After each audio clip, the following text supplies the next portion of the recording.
बबन महाराज मुडीकर त्याला साथ देतील शिवाजी महाराज. हरी ज्ञानदेव म्हणता माया, ज्ञानदेव म्हणता माया, ज्ञानदेव म्हणता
ज्ञानदेव म्हणता माया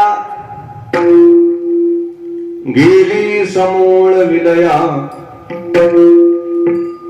संत महिमा वर्णो किती निर्जीव चालविली भिंती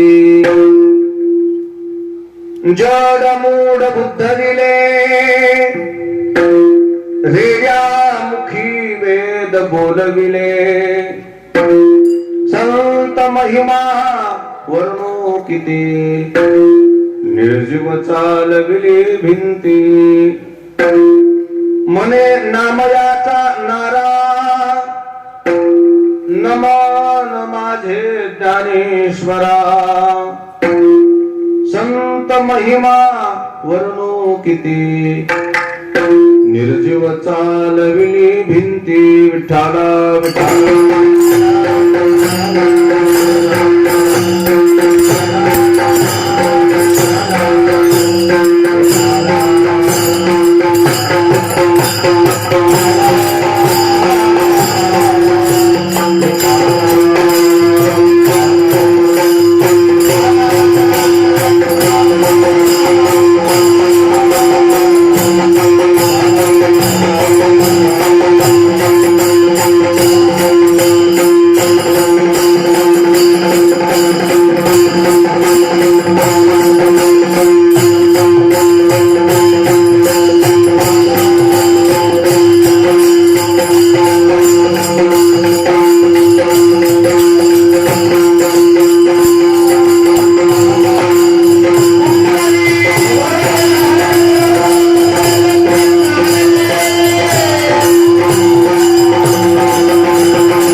सांद्र नीलांबुदाभं जगन निहत पाने मंडलं मंडलानां तरुण तुलसीमाला कंदरं कंजनेत्रं सदय धवलहासं विठ्ठलं चिन्तयामि अलंकापुरी रम्य सिंहासनस्थं पदाम्बुज तेजस्पुरी दिक्प्रदेशं विजेन्द्रादिदेवै सदा स्तूयमानो समाधिस्थ मूर्त्यो भजे ज्ञानदेवम्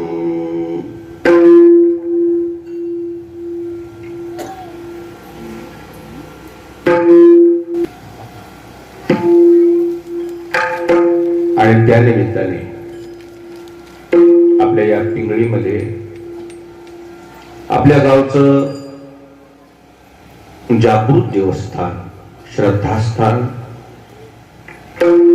गोकुळनाथ महाराजांच्या या मठामध्ये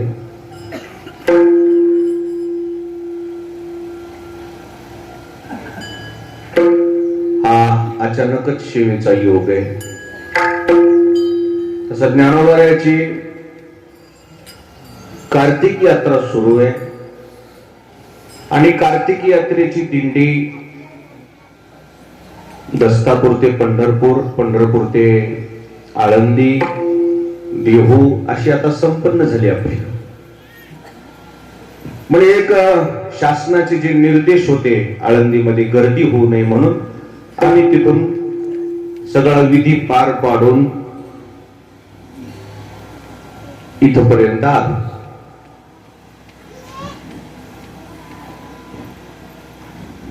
आता समाधी सोहळ्याचं काय नियोजन ज्ञानोबारायला माहित म्हणलं, आता आपल्याला काय माहित.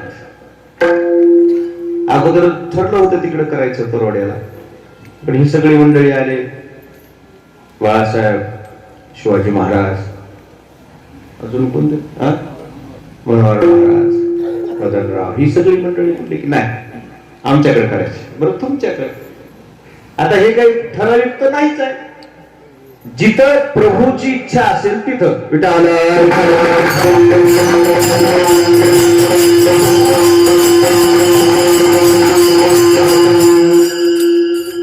इथं एक वेळेस फक्त इथं आपण सेवा केलेली आहे, समाधी स्थापनेच्या वेळेस का काहीतरी असं काहीतरी, हा बाबांच्या समाधीला, नाहीतर मग पुन्हा इकडे योग आला नव्हता. चला, भजनी मंडळीनं सगळ्या योग आणला, आपल्यालाही कुठेतरी सेवा करायचीच आहे.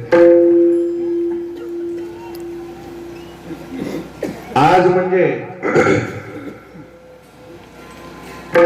दोन प्रमुख यात्रेपैकी एक यात्रा आहे आळंदीची. आणि आज कोरोनाचा काळ सुरू आहे, गर्दी होऊ नये म्हणून शासनाची तळमळ आहे. संसर्गजन्य आजार आहे, एकाचा दुसऱ्याला, दुसऱ्याचा तिसऱ्याला, त्यापेक्षा गर्दीच नको. आणि तिथं गर्दी व्हायची म्हणजे 10 लाख कुठं, आणि मग टाळलं त्यांनी. ठीक आहे,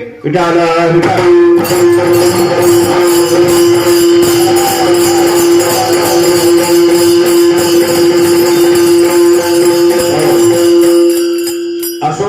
सेवेकरता घेतलेला अभंग संत शिरोमणी नामदेवरायाचे ज्येष्ठ चिरंजीव नारायण महाराजाचा आहे.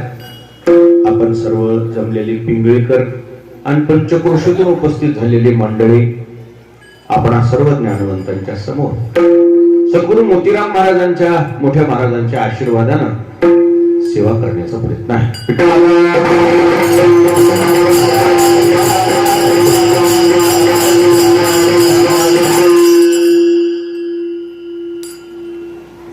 संत परंपरेमध्ये जी ग्रंथ संपदा आहे,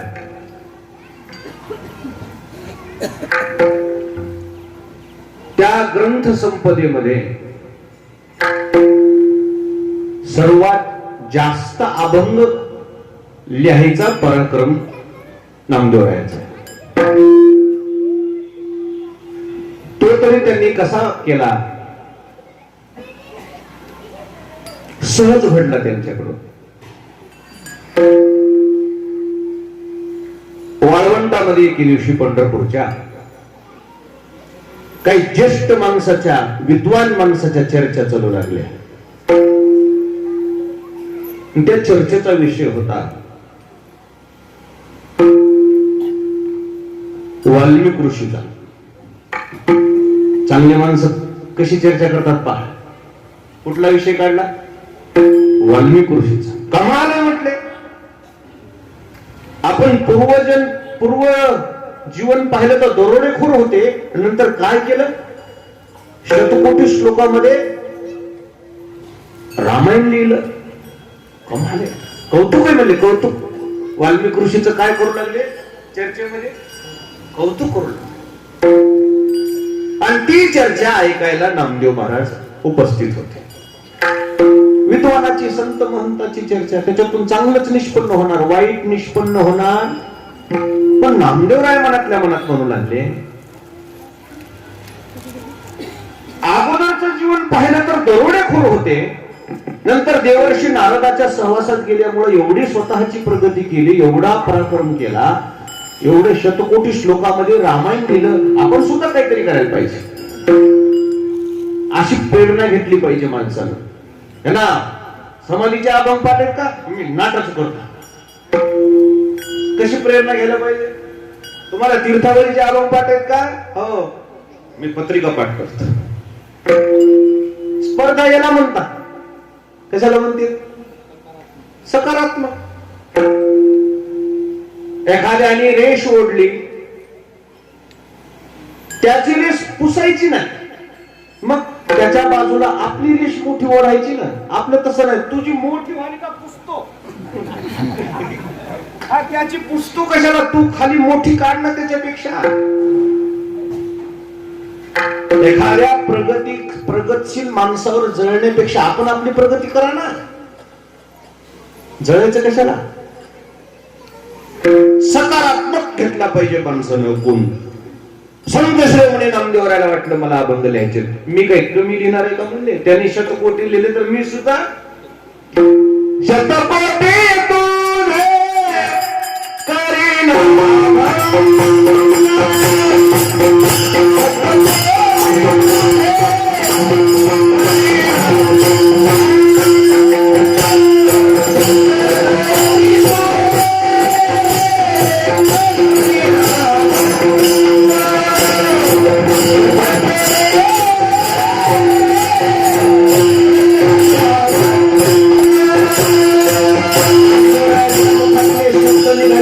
देव येऊन असे धरायच्या तयारीत होते. थांबा थांबा थांबा, कोणाला म्हणणार होते? कोणाला?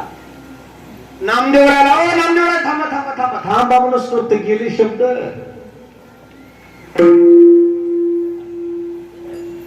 नामदेवराय, तुम्ही काय करून बसलात? नाही म्हणले, मी 100 कोटी आपण देणार. देव म्हणू लागले, नामदेवा तुम्ही कोणाचं ऐकता आणि तसंच करायला बघता? तसं जमत नसतं. अवमध्ये दरोडेखोर होते म्हणले अगोदर, त्यांनी 100 कोटी श्लोकामध्ये रामायण लिहिलं. मग मी तर तुमच्या किती जवळ आहे? 24 तास जवळ आहे. मी काय करू शकत? अहो म्हणले, नामदेवा तये वेळी होती आयुष्याची वृद्धी, आताची अवधी थोडी असे, थोडी असे. नामदेवा, वाल्मिकी ऋषीच्या काळात आयुष्य जास्त होतं माय. 1,00,000 वर्ष आयुष्य होतं माणसाला. काय नवल होतं? आता अल्पायुष्य मानव देह. 100 वर्षामध्ये 100 अभंग कसे लिहिले होते माय, मला माहित नाही. आता मला माहित नाही, मी लिहिणार म्हणजे लिहिणार. नाही पूर्ण झाले तर जिव्हा उत्तरी.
संकल्प सिद्धीला नाही गेला, मी जीभ कापून टाकेल म्हणून तुझ्या पुढे.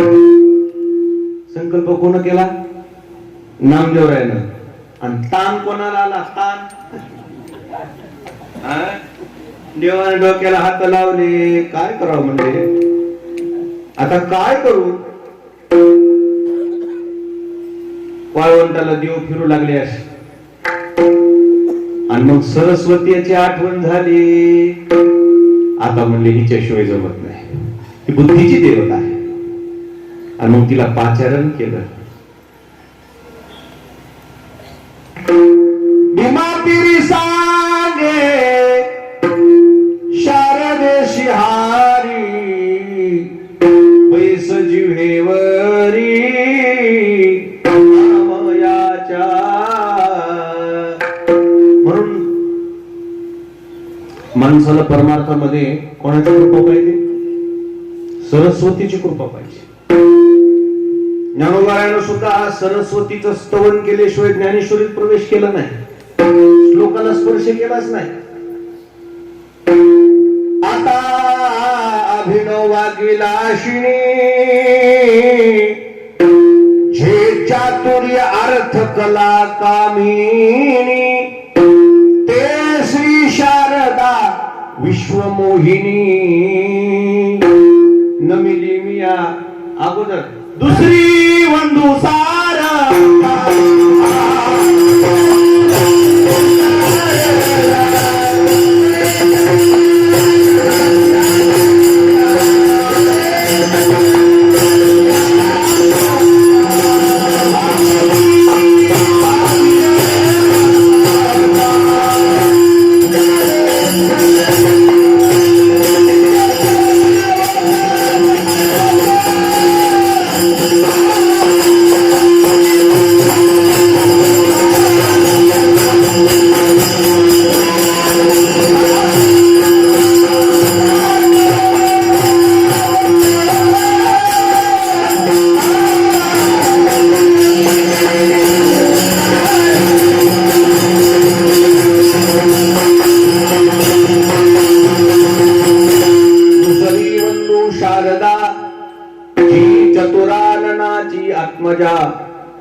तिच्या चरण ओजा दंडवत.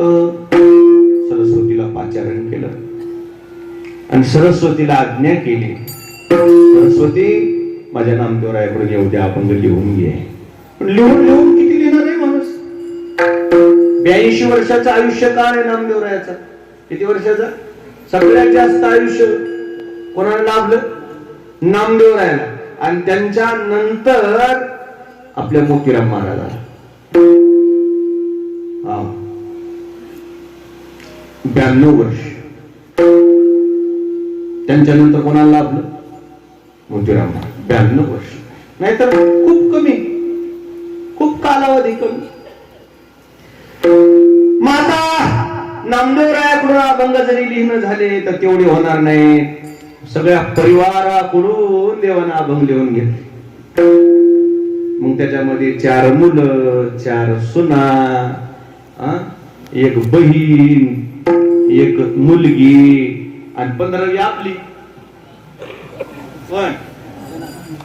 दासी जणी आपल्या जनाबाई. आणि एवढ्या या संख्यामध्ये भावार्थ रामायण जसं वाल्मिकी ऋषीनं लिहिलं तसं गाथा या संपूर्ण परिवारानं लिहिला. त्यामुळे संत मान्य ग्रंथ संपदेमध्ये नामदेवरायाच्या मुलाचा सुद्धा नंबर येतो. मग हे अभंग कुठं तयार झाला? आता तिकडे जायचं आपल्याला.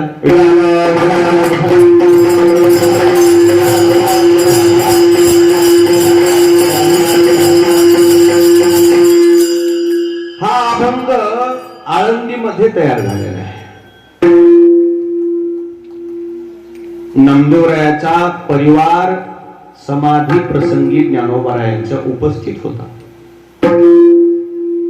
ज्ञानोबारायाच्या समाधी प्रसंगी आपल्या परळीचे जगमित्र नागा महाराज, त्यांच्यानंतर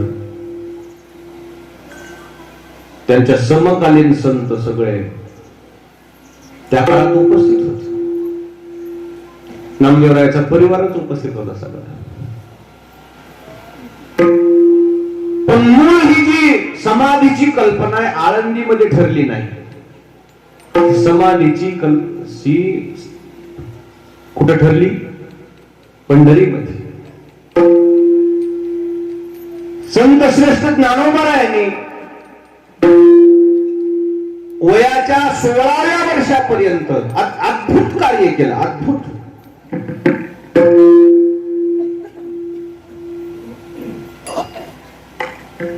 संस्कृत भाषा ही जनसामान्यापर्यंत पोहोचणार नाही, अर्थदृष्टी येणार नाही.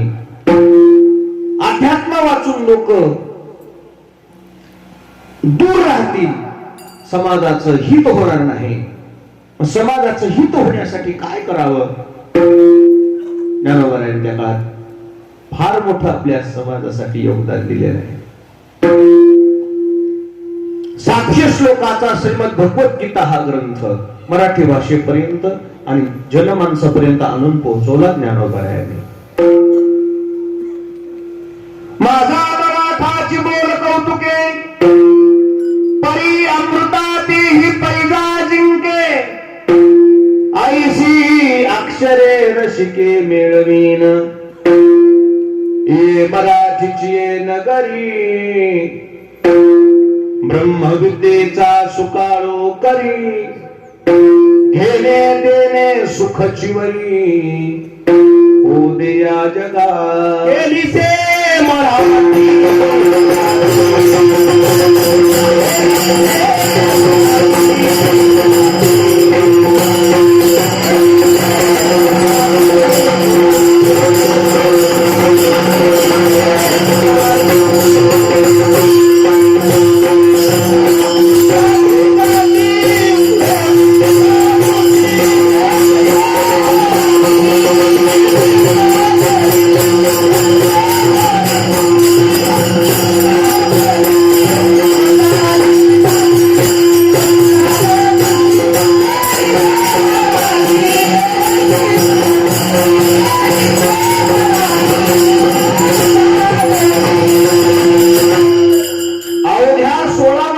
कालावधीमध्ये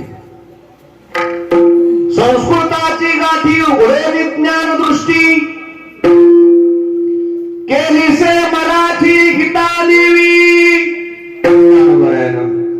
ग्रंथ संपदा निर्माण केली. फार मोठा वारकरी संप्रदायाला हा वारसा लाभला. ज्ञानदेवे रचिला पाया उभारिले देवालया. संप्रदायाचा पाया रचण्याचं काम केलं ज्ञानोबारायानं.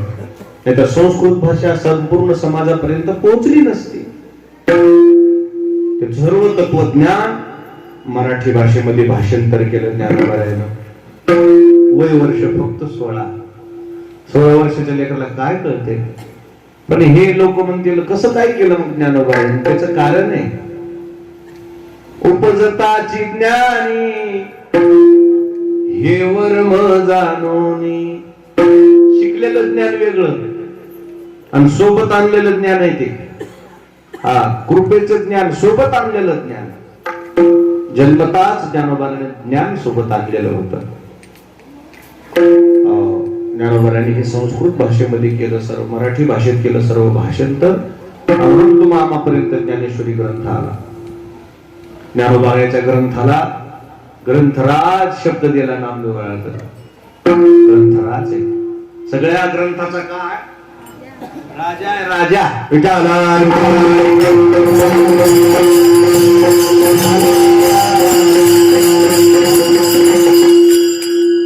आणि अशा अलौकिक कार्यामध्ये त्यांच्याकडून सहज काही समाज कार्य झाले, काही सुधारणा झाल्या. काय लोकांच्या बुद्धीत बिघाड होत्या त्या दुरुस्त केल्या. प्रत्यक्ष पैठणी भटी नावाद तिथं जाऊन काही लीला केली. किती कार्य सांगू तुम्हाला, कारण मला समाधीकडे न्यायचे ज्ञानोबाराया. त्यामुळं थोड्या काळामध्ये मला कार्याचा आढावा घ्यायचा थोडा थोडा. कार्य माहित आहे पण त्या अभंगाची भूमिका तिथपर्यंत नेण्यासाठी मला थोडा कार्यावर दृष्टिक्षेप टाकायचा आहे.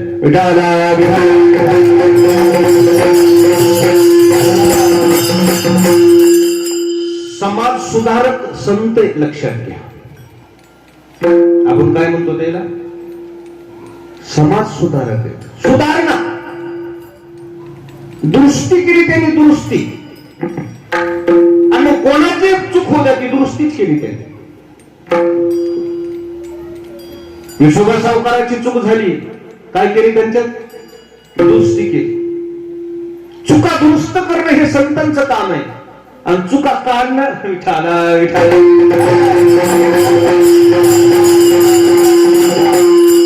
आपल्याला तिकडे लक्ष द्यायला वेळ आहे का आता, आपल्याला वेळच किती राहील. कशात बी चुका काढ, कशात बी. ज्याच्या त्याच्या बुद्धीचा दोष येतो. आपल्याला काही त्याच्यावरून बंद आहे का, साधू चुका काढतच नाही. जय खांची व्यंकटी सांगो तया सत्कर्मी रती वाढो. भूता परस्परे पडो मैत जीवांचे. दुरुस्त केलं खळ माणसं. संतांच्या चरणारविंदी आम्ही नतमस्तक होतो त्यांच्या कार्याचा आढावा घेऊन. आम्ही जे संतांचे उपासक आहोत, संतांचे सेवक आहोत, फक्त त्यांचं कर्तृत्व पाहिले आम्ही. काय कर्तृत्व केले असं जर तुम्ही आम्हाला विचारलं तर आम्ही लिस्ट देऊ काय काय केलंय. त्यांनी जे केलंय ते कोणीच नाही केलं.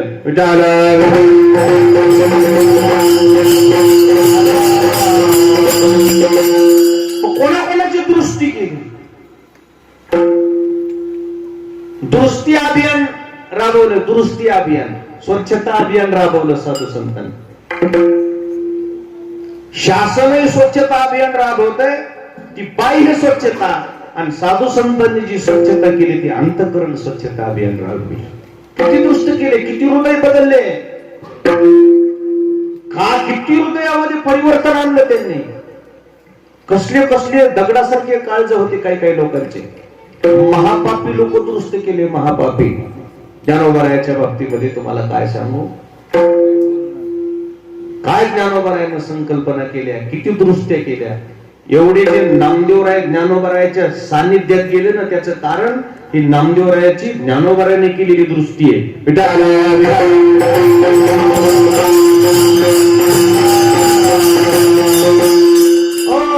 नामदेवराय संत होते मान्य आहे.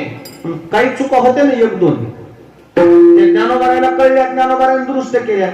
आम्ही काही नामदेवरायच्या चुका काढायला इतके काही हुशार? आमचं सगळं जीवन चुकीचं आहे, त्यांच्या चुका आम्ही कशाला काढा? पण कोणी काढल्या? माऊली. दुरुस्ती कोणी केल्या? माऊली. दुरुस्त करण्यासाठी काय चूक होती नामदेवरायाची? आळंदीला संत संमेलन भरलं आणि त्या संत संमेलनाचं अध्यक्षपद कोणाला? गोरोबा काका तीर ढोकीचे. कशामुळं? गाडग कोणतं भाजलंय, कोणतं कच्चय कोणाला कळतंय? संतोकराव कोणाला कळतंय? मराठ्याला कोणाला कळतंय? अहो त्यांचा उद्यम आहे, तो व्यवसाय आहे. आपण बघता वाचून गाडगा असं, तुला काय कळेल? त्याला कळते. कोणाला? कुंभाराला. आणि म्हणून हे परमार्थात हे भाजलेले गाडगे जमा केले त्या आळंदीला. या भट्टीतले नाही गाडगे, कुठले? परमार्थातले परिपक्व लोक आळंदीत जमा झाले होते, परिपक्व. आणि मग ती तपासणी सुरू होती. तपासणी कोणतं गाडगं भाजलंय, कोणतं कच्चय.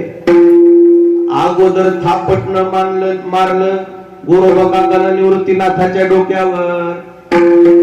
काय मारलं? थापटणं मारले होती. वृत्तीवरच नाही, गोरोबा काकाचे डोळे भरून आले. म्हणजे परिपक्व आहे. विठाला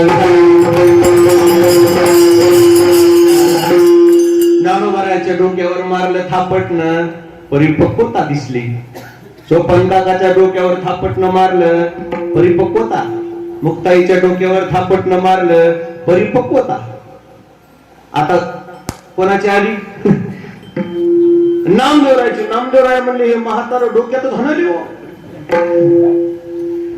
याचा कोण मार खा? असा मार खाण्यापेक्षा इथून लहानपणी आमच्या शाळेमध्ये इंजेक्शन यायचे. आम्ही ते खिडकीतूनच अर्धे पुरत हो असं इंजेक्शन घेण्यापेक्षा काय नामदेवराय गेले पळून. पंढरपूर गाठलं, श्वासोश्वास घेता येईना. भगवंताला असं लेकरासारखं जवळ धरलं. नामा काय जातं एवढं पळायला? देवा तुम्ही कुठे पाठवता म्हणले मला. काय आधी एक म्हातार उठले की डोक्यात मारू लागलं.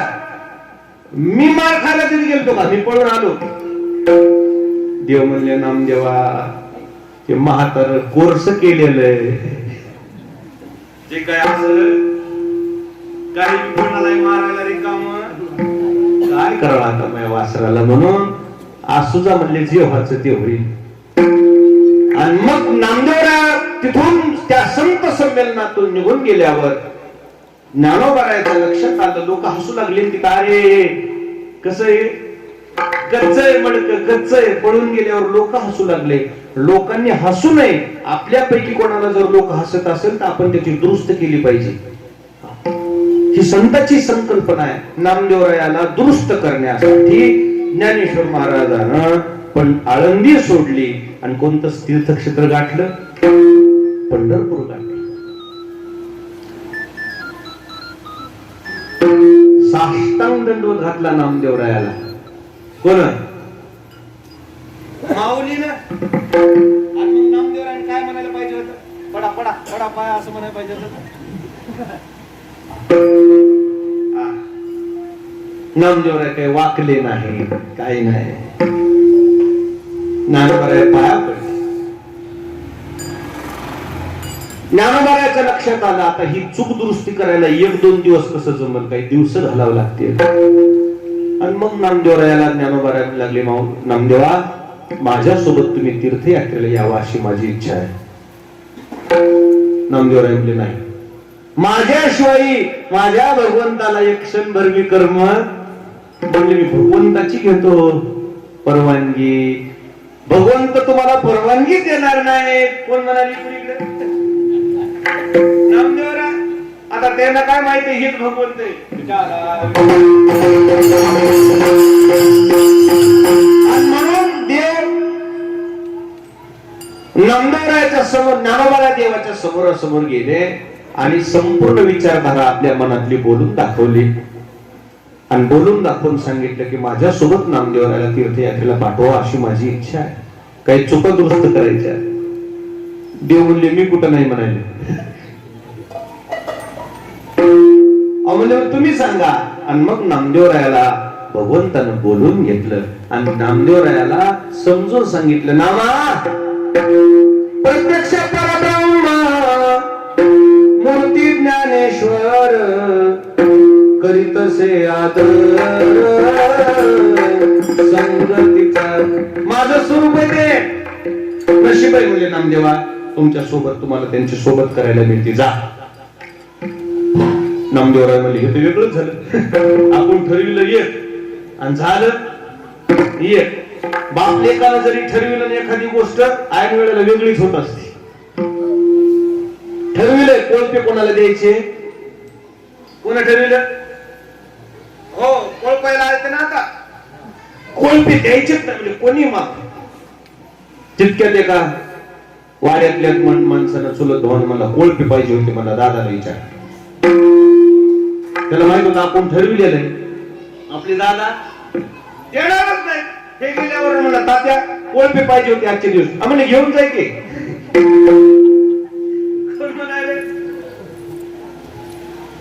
मग तुम्हाला दादा तुम्ही आपण सकाळी काय ठरविल तर हे, पण लोकाला हे कोण आहे कोण आहे म्हणले, माझ्या भावाचं कोण नाही. ठरविल तर काय काय ठरविले तरी काय काय नियमात बदल करावा लागतो.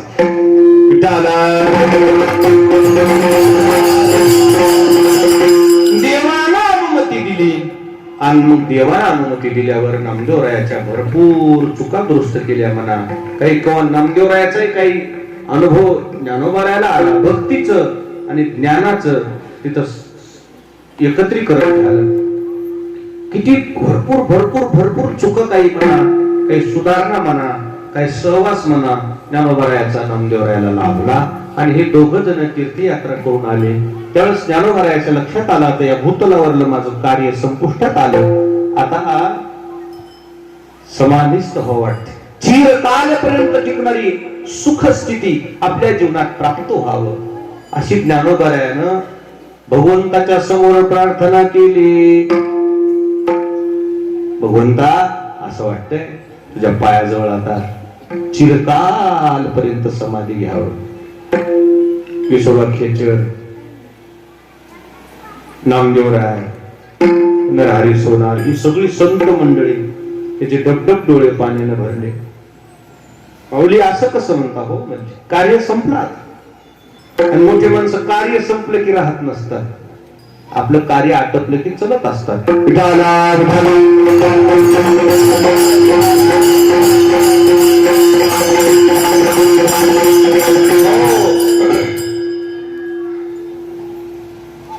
देवाला सुद्धा आनंद झाला. माझं स्वरूप माझ्या स्वरूपाशी एकरूप व्हायले म्हणले. आता ही समाधी अवस्था म्हणजे काय आहे? एकरूपता आहे. ज्ञानोबारायण भगवंत काही वेगळे. आज ही एकरूपता माझ्या जीवनात येणार आहे. हा आनंदाचा क्षण आहे देवासाठी, पण समाजासाठी कसा क्षण आहे?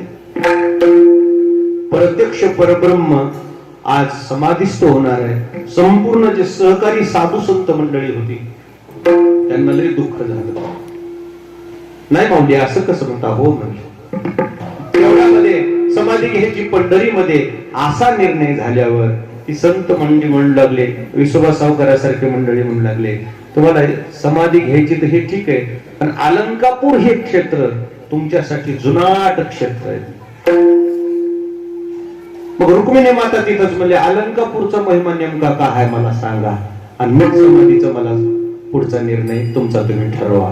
आणि मग संपूर्ण संत मंडळी त्या अलंकापूरचं वर्णन करत असताना रुक्मिणी माता म्हणू लागल्या, भगवंता तुम्ही त्रिकालज्ञानी आहात, तुम्ही अवतारी आहात, खरं सांगा हे अलंकापूर क्षेत्र कधीपासून आहे?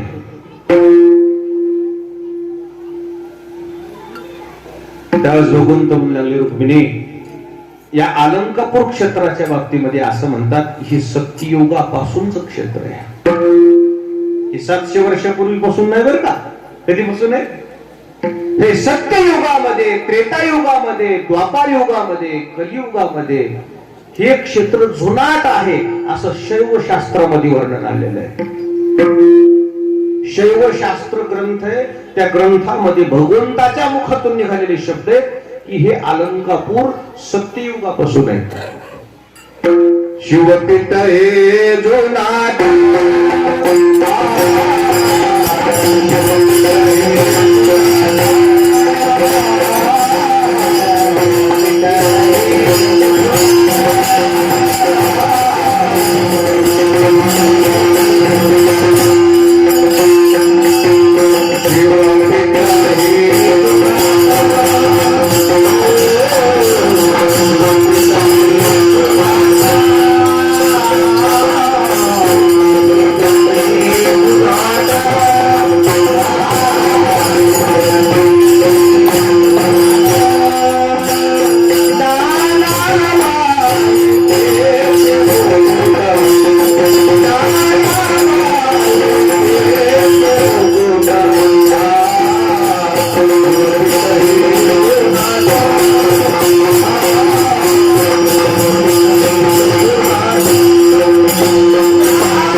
माऊलीने आपल्याजवळ समाधी घेतली तर काय वेगळं वाव काय अडचण आहे म्हणे इथं समाधी घेतली तर.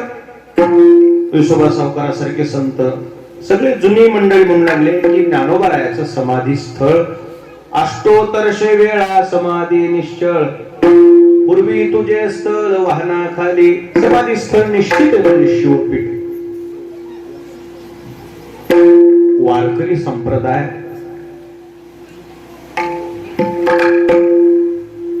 हा खऱ्या अर्थानं शिवपूजकच आहे, शिवपूजाच आहे. कुठे जात पंढरपूर सुद्धा शिवपीठच आहे आणि आळंदी सुद्धा शिवपीठ. अलंकापुरी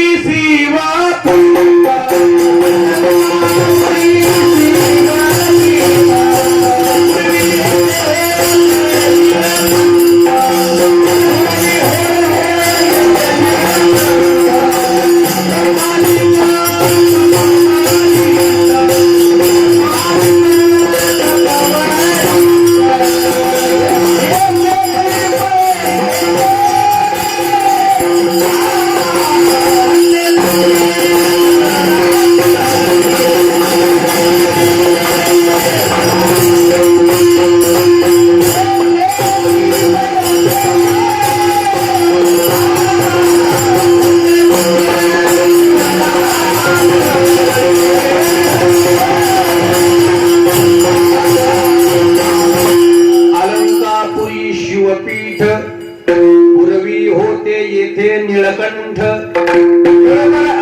ज्ञानोबारायाच्या या आळंदीचं वर्णन 700 वर्षापासून नाही. पुष्पक विमानामध्ये पार्वती आई साहेब भगवान महादेव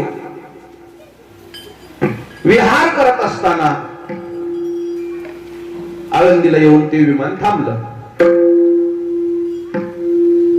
भगवान महादेव गडबडा जमिनीवर असे काय करायला लागले, लोळायला लागले. पार्वती असं मला वाटलं आपले मालक असे का लोळायले, जरा का उबलली जास्त झाली काय. हो त्याला काय माहिती काय कारण आहे मागच. आणि मग पार्वती असं म्हणल्या प्रभू म्हणली देवी हे नेमकं काय लक्षात येईन माझं हे तुमचं का आहे. भगवान सिद्धेश्वराचे डबडब डोळे पाण्याने भरले आणि सिद्धेश्वर म्हणजे भगवान महादेव म्हणू लागले देवी फार मोठा महात्मा इथं संजीवन समाधी घेतलेलं स्थळ आहे आणि इथं पुन्हा घेणार हे काय साधन आहे म्हणजे ठिकाण म्हणून मी इथं हे साष्टांग दंडवत घालायला. शिवपीठ आहे मूळ आळंदी शिवपीठ आहे. इथं पंचकृषी मध्ये या व्यास महर्षीनं तप केलेलं आहे, ब्रह्मदेवानं तप केलेलं आहे, इंद्रदेवानं तप केलेलं आहे.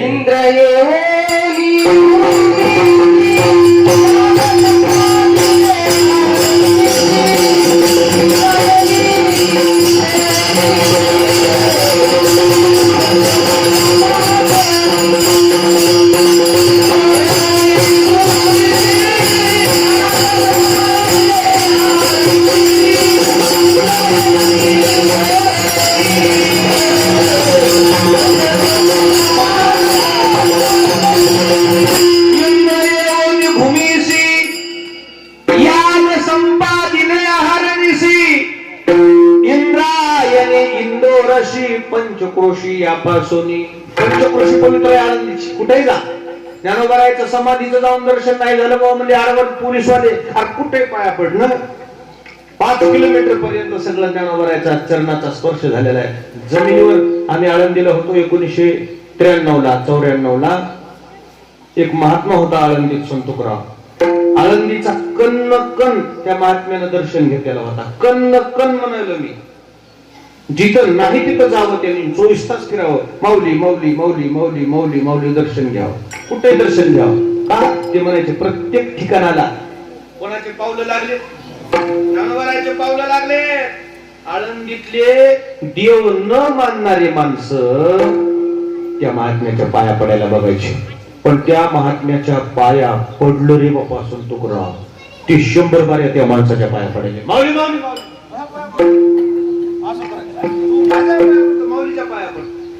आम्ही बऱ्याच वेळा प्रयत्न केले, ते सापडायचेच नाहीत कोणाला.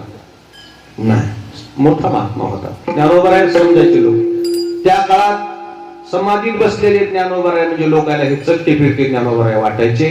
आणि आताच्या काळात समाधीत बसलेले ज्ञानोबाराय म्हणजे आमच्या नजरेमध्ये मारुती महाराज पुरेकर आताच्या काळामध्ये बस ते ज्ञानोबाराय वाटते आपल्याला चलते फिरते. आणि म्हणून ज्ञानोबारायला आळंदीमध्ये समाधी घ्यावं ही तिथल्या संत मंडळीची इच्छा, भगवंताची इच्छा, नामदेवरायाची इच्छा. का तीर्थ सामान्य नाही ना. आणि मग समजून सांगू लागले ज्ञानोबारायला, हे जसं तपश्चर्याची भूमी आहे 84 सिद्धाचा मेळा, किंबहुना इथं दक्षिण वाहिनी जसं चंद्रभागा तीर्थ कुठं आहे पंढरपूरला, तसं आळंदीमध्ये सुद्धा इंद्रायणी हे तीर्थ कसं आहे दक्षिण वाहिनी आहे. पुन्हा 3 गंगेचं संगम आहे अंगण महाराज. कोणत्या गंगेचं आहे? भागीरथी, मनकर्णिका आणि इंद्रायणी. भैरवापासून भागीरथी वसे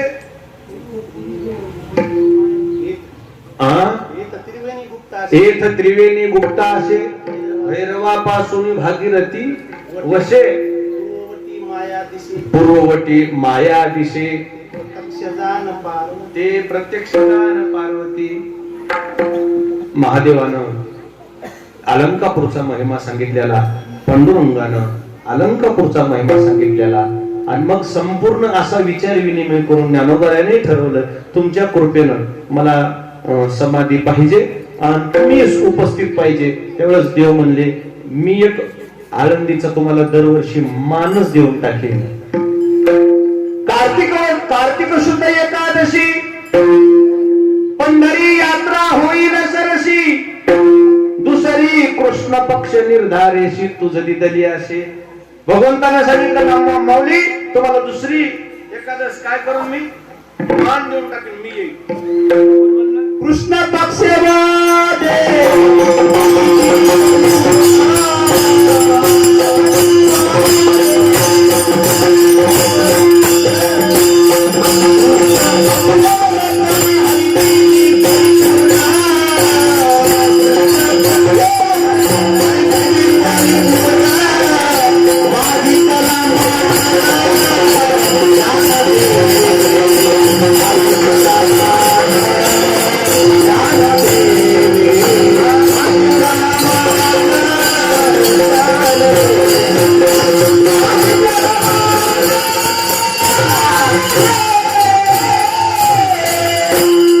कृष्ण पक्षाचा मान ज्ञानोबारायण मागितला.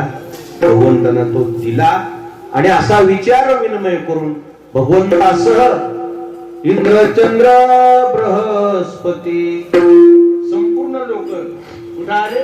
विमानाची गाठी 5 वर्षा स्वर्गाहुनी देव करिता 3 दिवसाचा तसा 5 दिवसाचा तिथं कार्यक्रम ठरला आणि वारकरी संप्रदायाच्या वतीनं त्या यात्रेचा विधी जो आहे आळंदीचा दशमी, एकादश, द्वादशी आणि त्रयोदशीचा समाधी स्थानाचा मुहूर्त काढला.